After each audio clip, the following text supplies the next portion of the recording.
Hello everyone. तो next हमारा जो हमें कवर करना है वो नागा और कुकी जनजातियों के बीच शांति समझौता। तो देखिए, नागा और कुकी जो जनजाति हैं वो मणिपुर में रहते हैं। इशू क्या होता है कि 2020 में नागा और कुकी जनजातियों के जो ग्रुप्स होते हैं, नागा के लिए जो है नागा नेशनल पॉलिटिकल ग्रुप और कुकी के लिए कुकी नेशनल ऑर्गेनाइजेशन, दोनों ग्रुप्स के बीच में एक समझौता होता है जो शांति के लिए होता है, शांति वार्ता होती है, शांति के लिए समझौता होता है। 1993 में अगर हम देखें तो नागा और कुकी के बीच में एक बड़ी हिंसा हुई थी और हिंसा में 230 लोग मारे गए थे और लाखों लोग विस्थापित हुए थे। तो ये जो 230 लोग मारे गए थे, मोस्टली इसमें से कुकी लोग ही थे। नागा के बारे में देखते हैं। नागा नागालैंड राज्य के मणिपुर राज्य के पहाड़ी क्षेत्रों में पाई जाने वाली एक जनजाति है। ठीक है, ये मंगोलाइड परिवार से संबंधित है, मंगोलाइड परिवार से ये बिलोंग करते हैं और मंगोलाइड के कुछ अपने फीचर्स होते हैं। आप कमेंट सेक्शन में बता सकते हैं कि फीचर्स क्या होते हैं मंगोलाइड फैमिली के। ठीक है, कुकी जो होते हैं वो जो मणिपुर का बहुसंख्यक जनजाति कुकी है, मैक्सिमम नंबर जो है यहाँ पे जनजातियों का वो कुकी जनजाति है। ठीक है, ये क्या कहाँ पे रहते हैं? ये घाटी और मैदानी इलाकों में रहते हैं। ये ज़्यादा जो है हिली एरियाज़ में नहीं, बल्कि ये वैली में और प्लेन्स में रहते हैं। ठीक है, अब मणिपुर में जो ये जनजाति है कुकी, जो वहाँ के जो संसाधन है, जो रिसोर्सेज हैं, उनका जो है पूरा कैप्चर, मैक्सिमम जो है कैप्चर जो है कुकी के हाथ में रहता है। ठीक है, नेक्स्ट जो है नागरिकता संशोधन अधिनियम 2019, सिटीजनशिप अमेंडमेंट एक्ट 2019। तो देखते हैं इसमें। देखिए, नागरिकता संशोधन अधिनियम 2019 जो है वो 10 जनवरी 2020 को प्रभाव में आ गया। ठीक है, अब ये आपको याद रखना है, 10 जनवरी 2020। अब ये जो हमारा नागरिकता संशोधन अधिनियम है वो 1955 को संशोधित करता है। 1955 में भी जो नागरिकता अधिनियम है उसको संशोधित करके नागरिकता संशोधन अधिनियम 2019 को बनाया गया। इसमें विधेयक में है कि 3 कंट्रीज़ जैसे बांग्लादेश, पाकिस्तान और अफ़गानिस्तान से आए हुए 6 धार्मिक अल्पसंख्यक अगर समुदाय के लोग आते हैं वहाँ से, जैसे मुस्लिम को छोड़ के, ठीक है, बाकी जो 6 और अल्पसंख्यक समुदाय के लोग हैं वो आते हैं, तो उनको भारतीय नागरिकता देने का प्रावधान है। और इसी जो है मुद्दे पे बहुत सारे इश्यूज़ हुए थे। बहुत सारे जो है कंट्रीज़ के बहुत डिफरेंट पार्ट्स में जो है बहुत सारे हिंसक आंदोलन भी हुए, बहुत लोगों की जानें भी गई। तो अधिनियम का जो प्रावधान है वो हम देखते हैं क्या है। अधिनियम में 31 दिसंबर 2014 तक या उससे पहले भारत में आकर रहने वाले अफ़गानिस्तान, बांग्लादेश और पाकिस्तान के अल्पसंख्यक हिंदू, सिख, बौद्ध, जैन, पारसी और ईसाई को अवैध प्रवासी नहीं माना जाएगा। ठीक है, इनको अवैध प्रवासी नहीं माना जाएगा अगर ये 31 दिसंबर 2014 तक या उससे पहले भारत में आके रहने लगे हैं। याद रखिएगा, 31 दिसंबर 2014 तक या उससे पहले अगर आ गए हैं तो उनको अवैध जो है प्रवासी नहीं माना जाएगा।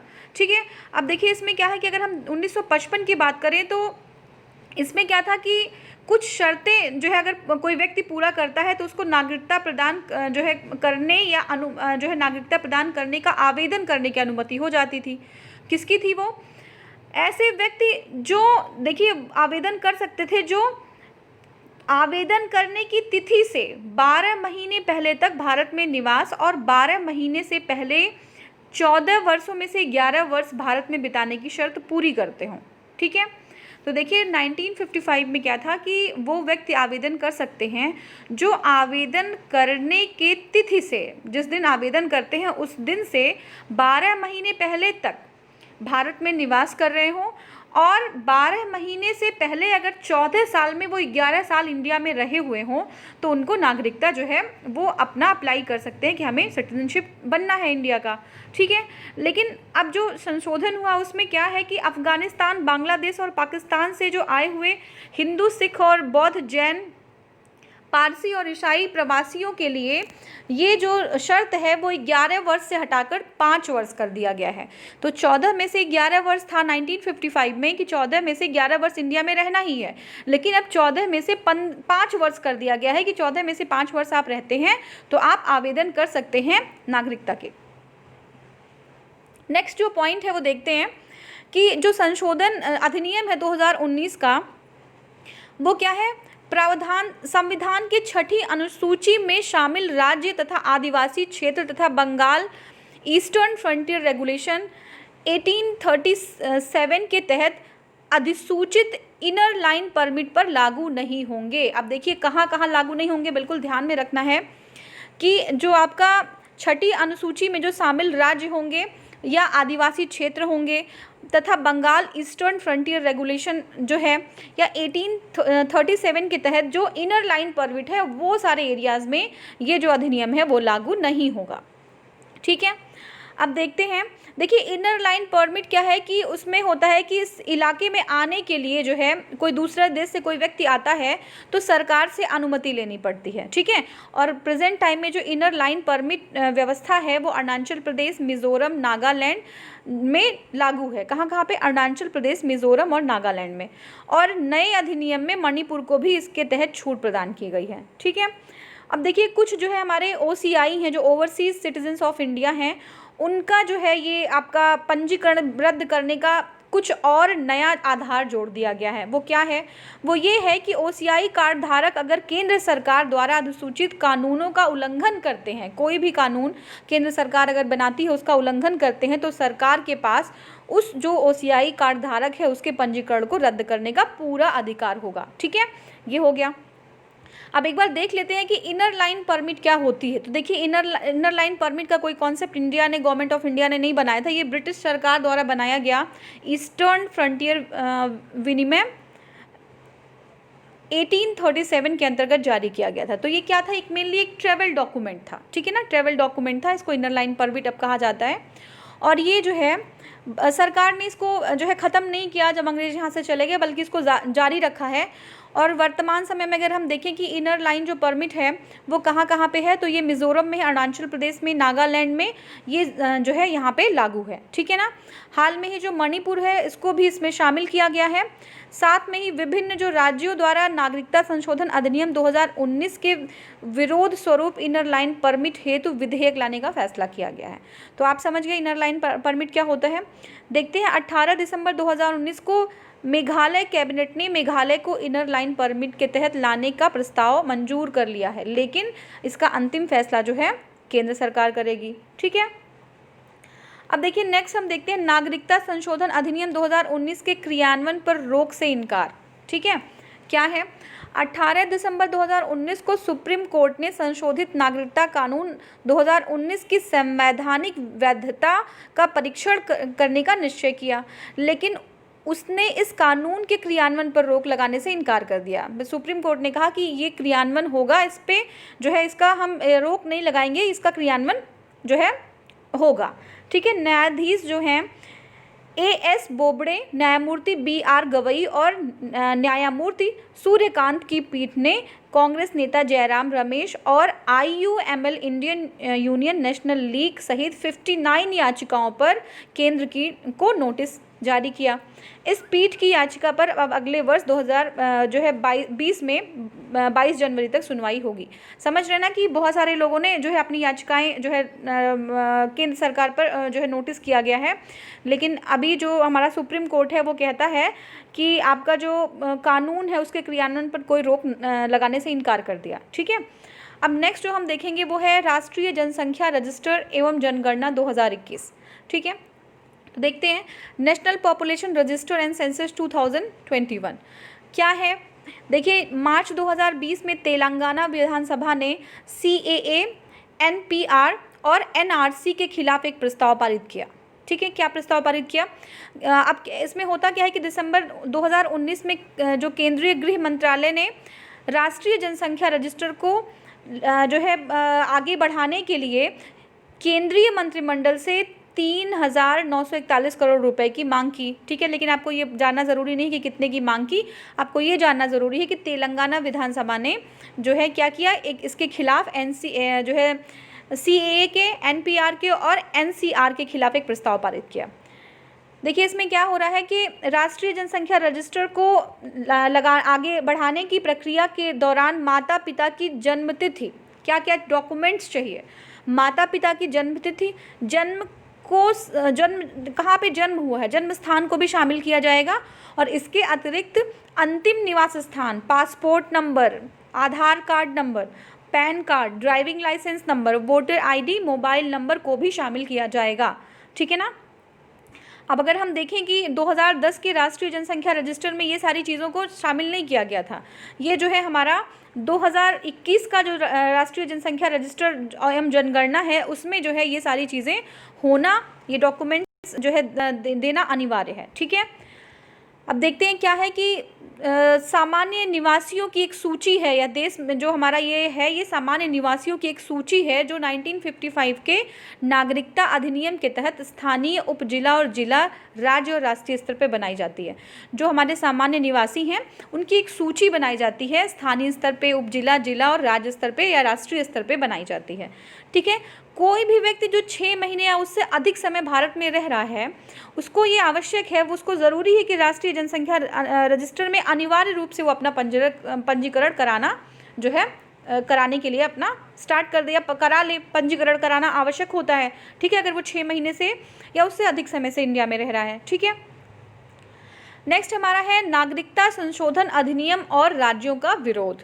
ठीक है। Citizenship amendment act and protest, states protest. ठीक है। स्टेट क्यों प्रोटेस्ट कर रहे हैं हम देख रहे हैं।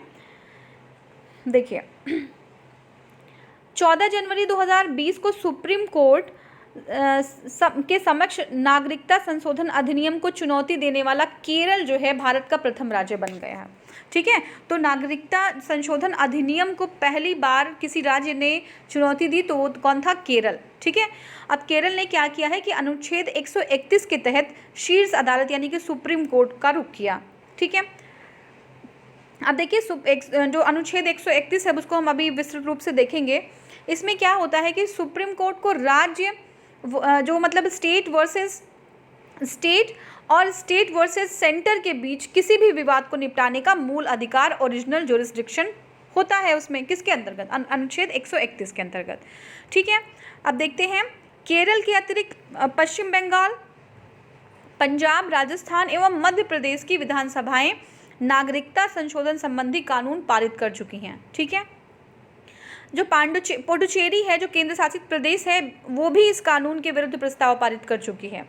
लेकिन केरल पहला ऐसा राज्य हुआ जिसने इस कानून के विरुद्ध सर्वोच्च न्यायालय का रुख कर लिया। ठीक है। सुप्रीम कोर्ट चला गया इस जो है आपके अधिनियम के विरुद्ध। अब हम देखते हैं जो अनुच्छेद 131 है वो क्या है। भारतीय संविधान में निहित सर्वोच्च न्यायालय के 3 प्रकार के अधिकार हैं। ठीक है। एक तो मूल अधिकार है, एक अपीलीय और एक सलाहकारी। ठीक है। एक मूल अधिकार है, एक ओरिजिनल मतलब, और एक अपीलिएट और एक सलाहकारी। ठीक है। अब देखिए कोई भी विवाद जब 131 के तहत जब कोई विवाद अनुच्छेद 131 के तहत होता है तो क्या होता है, वह विवाद आवश्यक रूप से राज्यों और केंद्रों के बीच, ठीक है, बीच हो। पहली बात तो ये कि राज्यों और केंद्रों के बीच हो। साथ ही में क्या होना चाहिए, इसमें ऐसा कोई कानून या इससे कोई ऐसा संबंधित तथ्य जो है शामिल होना चाहिए, कानूनी कोई चीज़ इसमें कानून या इससे संबंधित तथ्य का प्रश्न शामिल होना चाहिए।